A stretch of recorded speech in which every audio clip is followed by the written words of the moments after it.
Ela é uma das executivas mais influentes do Brasil. É presidente do conselho da Magazine Luiza e sua opinião é escutada por grandes empresários e políticos de todo o Brasil. Mas em vez de só falar do problema, ela resolveu agir, botar a mão na massa e ajudar a empoderar o movimento feminino. E criou o grupo Mulheres do Brasil. É com a Luiza Trajano que eu vou falar hoje. Luiza, muito obrigado pela sua presença aqui nos estúdios da B3, no Moeda Forte. Prazer estar nesse estúdio tão legal aqui da B3, né? É um prazer. Prazer é meu. Primeiro eu gostaria que você me falasse, Luiza, um pouco do começo da sua carreira. A gente fala muito da Luiza, a presidente do Conselho de Administração do Magazine Luiza, que é uma potência essa empresa, mas por trás dessa Luiza tem uma Luiza que começou lá atrás, quando a loja era pequenininha, quando não tinha nada. Então, me conta um pouco, como é que foi esse começo da sua carreira? Nós somos de Franca, né, com muito orgulho. Por isso que eu falo Porta, Franca eu brinco que é 70% mineiro e 30% filho de mineiro, que é uma das últimas cidades de São Paulo. O Magazine Luiza nasceu em Franca, foi fundada pela minha tia Luiza e meus tios Luiz e Pellegrino, que não têm filhos também. Eu também sou filha única. Então, com 12 anos, a loja era bem pequenininha ainda e eu gostava muito de dar presente. Até acho que porque eu era sozinha e tal. Eu costumo dizer que eu tive muita sorte. Eu tive duas mulheres muito fortes na minha vida. Minha mãe, que infelizmente morreu muito cedo, mas tinha muita inteligência emocional. E minha tia, que graças a Deus é viva, que não tinha nenhuma inteligência emocional, mas tinha uma inteligência empreendedora impressionante. Então, assim, eu fui criada pela minha mãe, que falava, vai, você é capaz, faz. E aí, quando eu cheguei para ela e falei que eu queria dar presente, as minhas amigas falam que é por isso que eu dei certo. Ela, ao invés de falar, não pode, tal. Eu sou de uma família que eu escutei muito poucos não. Vai e faz, vai e faz. Ah, mas você vai trabalhar no fim do ano, ganha dinheiro e compra os presentes que você quer. E aí, naquela época, eu fui trabalhar no mês de dezembro e eu ganhei muito, foi muito legal. Consegui ganhar presente, fiz minha primeira poupança e olha para você ver como é interessante. A partir dali, não só eu trabalhei todo dezembro, como a família virou uma tradição na família. Porque passou a ser uma coisa gostosa, boa, rentável, né? E aí foi assim que começou. Quando eu fiz 18 anos, eu fui fazer faculdade à noite em Franca mesmo.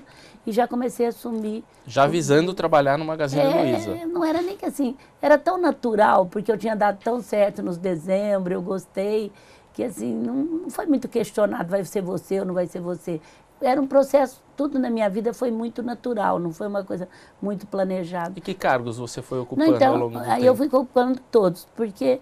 A minha tia sempre foi uma grande empreendedora, mas nunca foi muito voltada a processos, a sistema, a computação, a nada. E eu, além de ter tido esse espírito empreendedor, que é da própria família, que eu herdei isso, eu sempre gostei muito de gestão, Então, assim, eu comecei e fiquei muitos anos na ponta, na loja. Então, eu fui vendedora, encarregada de setor, gerente, mas sempre também...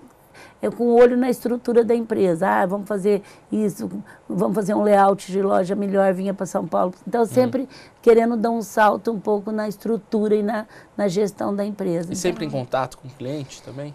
Até hoje, quer dizer, eu fiquei muitos anos na venda em contato com o cliente. Era interessante que quando eu era menor, a minha tia era muito forte como vendedora, porque ela foi vendedora numa loja antes, em frente. Então, o nome até... Ela fez um concurso na rádio na época para poder escolher o nome. Escolheram Magazine Luiza, ela também chama... Quer dizer, eu chamo Luiza também, né? E os clientes falavam assim, ah, não, eu quero comprar da Dona Luiza, eu quero comprar da Dona Luiza. E eu pequena lá, daí um pouquinho eu falava, ah, ele vai comprar de mim. Então, eu fui conquistando primeiro os clientes. E eu sou assim, a minha maior vantagem que eu acho é que eu não saí da ponta. Mesmo com todo o cargo, depois eu fui diretora comercial, CEO, fui tudo. Até hoje, mesmo como presidente do conselho, eu tenho uma linha com o cliente e tenho uma linha com a ponta. Eu acho que isso me ajudou muito, de ter vivido muito tempo na ponta e depois, porque tem gente quando chega para os escritórios, chega a empresa cresce, ele perde aquele contato. Esquece do cliente. Esquece do contato, até fala do cliente teoricamente. Mas esquece de estar perto dele. Eu, por exemplo, sinto mal, como agora nós teremos 900 lojas, como eu tivesse uma só, quando eu pego uma reclamação de um cliente à noite, que eu fico muito triste, um cliente que não recebeu, para mim a mesma sensação quando eu trabalhava direto. E você ajuda a resolver o problema do cliente? Nossa, é a hora que eu entro, eu costumo dizer que não entra vapo. Eu não só ajudo, como cobro e quero resposta. Porque como ele fosse, quando tivesse uma loja só, então eu tenho uma linha direta com o cliente, E tem uma linha direta com o pessoal da ponta também.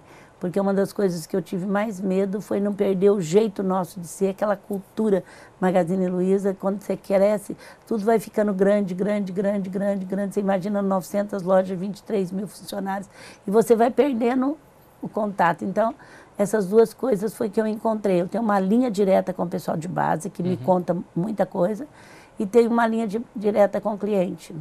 Agora, vocês foram... Quando você foi presidente do Magazine Luiza, você criou algumas coisas que pegaram no varejo brasileiro, que foi vender o mostruário em janeiro, né? Fazer liquidação da liquidação. E depois meio que uma precursora também de lojas virtuais, né? Explica um pouco como é que surgiram essas ideias. A gente sempre teve... Eu acho que inovação não é uma questão de processo, é uma questão de cultura. É igual o digital agora.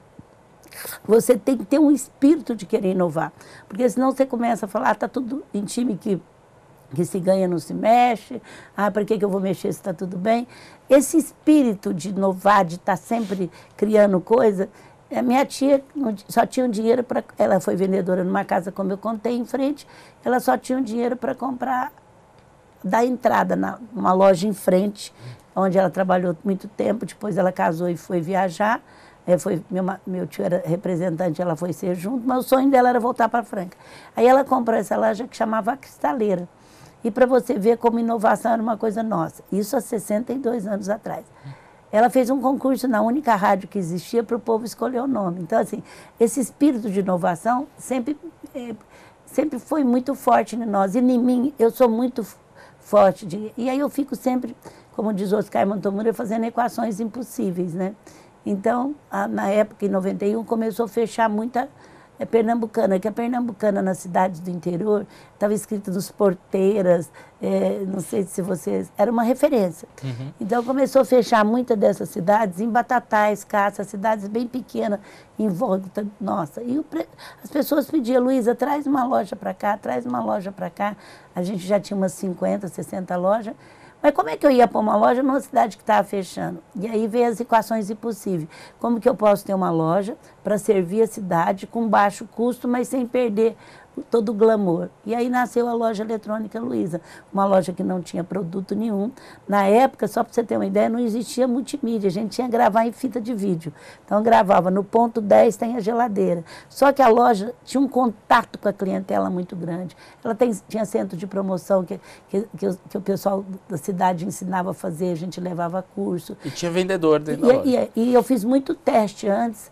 Uma das coisas que a gente não tirara era o humano. O humano nos persegue, é uma coisa que é o nosso eixo.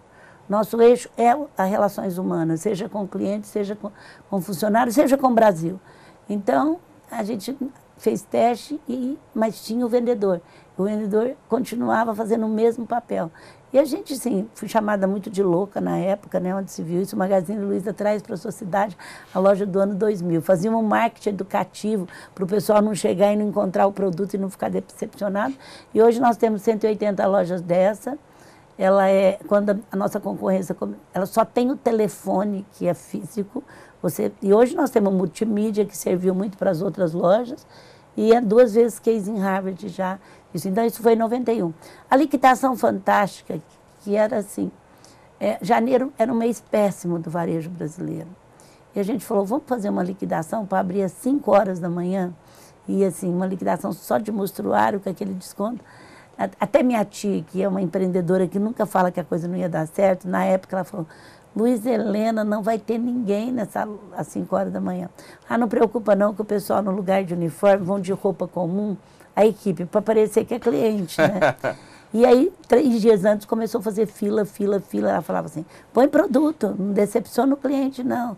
Põe produto. E até hoje, então, era 5 horas da manhã, a gente chamava, tudo, o cliente mesmo levava e era para terminar o mostruário. Lógico que depois a gente começou a pôr produto, porque vendeu muito, e até hoje, o que eu fico muito feliz é que janeiro, agora tem o Black Friday, mas antes do Black Friday, todo mundo fazia liquidação em janeiro, todo mundo abria de madrugada. Todo mundo copiou o seu modelo. Mas eu achei legal que começou a ser o 3º mês do varejo.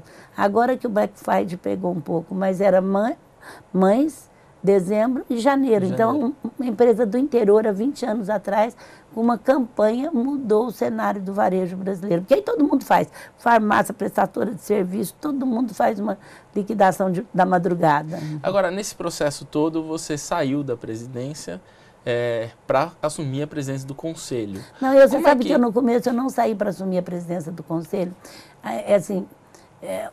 A gente começou a ter... Nós fizemos algumas coisas certas. A gente teve um banco de sócio na Luizacred. Quando o lucro financeiro era maior do que o lucro mercantil, a gente teve coragem de botar um sócio. Meus colegas falavam, você é doida, você vai dar seu lucro para alguém. Então, isso foi uma coisa importante. A gente auditou uma empresa em 96 para uma empresa internacional. Você sabe que o varejo era super informal, o lucro era muito pequeno. Auditar uma empresa era muito difícil. Foi outra coisa muito boa que a gente fez, foi auditar uma empresa. Quer dizer, ter a bolsa, auditar uma empresa, ter um sócio. E aí depois também nós fizemos outro movimento que é vender 12% de um fundo para poder ter mais governança. Eu tratava eles como se eles tivessem 51%, só que eles tinham 12,5%. Mas eu brincava, no papel eles têm 12,5%, mas aqui eles têm 51%. E esse fundo queria já colocar o Frederico para CEO. Isso há 8 anos atrás. Frederico, seu filho. Que por acaso Trajano, é meu filho. Que hoje é o presidente da... E aí, naquela época, ele não quis, eu não quis, porque eu achava que teria que ter uma passagem, até porque a minha administração é muito feminina. Eu sou muito feminina. Eu achava que a empresa precisava experimentar. E eu tinha convido com o Marcelo Silva, no IDV, eu falei, olha, como eu não convido os outros enquanto está trabalhando em outro lugar, se um dia você sair da Pernambucana, você me liga que eu quero te contratar. Um dia ele me ligou e falou, estou saindo hoje, e ele ficou 8 anos antes do Frederico. Então, o mercado acha que a minha passagem foi para o Frederico, porque ela dá um pouco de ibope, assim, mãe passa para filho, ainda mais mãe, né, nessa área aqui, mas não foi para o Marcelo. O Marcelo teve um papel importantíssimo, e o Marcelo não veio com cartas marcadas, vai ser o Frederico. A gente, juntos, ele foi pensando, foi vendo, e o Frederico já era para ter sido, ele se preparou bem para isso, e em 2016 nós fizemos uma passagem, ele está 2017, 2 anos administrando, e foi muito importante. O Marcelo é um conselheiro dele, aliás, o Marcelo é mais paizão do que eu sou mais, um pouco mais de colocar os defeitos mais na mesa, mas ele, assim, é muito orgulho, ele está fazendo um trabalho belíssimo, e o Marcelo fez esse trabalho muito bem feito, de dar mais governança, de estruturar mais. E o Marcelo está conosco até hoje, ele hoje é de vários conselhos, mas o escritório dele é lá na empresa, ele é vice-presidente do nosso conselho. Naquela época, eu era presidente do Magazine Luiza, o Castro Nesto, que era presidente do conselho. Quando o Frederico assumiu, eu fui para a presidência do conselho. Mas eu fico na minha função como cliente, eu não fico naquela função de papel da presidente do conselho. Eu não entro na operação, a não ser que dá vácuo. Se der um vácuo, eu entro. Aí você assume. Não, nem assumo, eu não, falo. Assume as rédeas ali. Nem assumo, eu dou palpite mais sério. Tá, joia. Luiza, e a gente vai falar mais no próximo bloco sobre a transformação da empresa sob o comando do Fred nesses últimos anos. Tá ótimo. E no próximo bloco falaremos sobre a transformação digital do Magazine Luiza.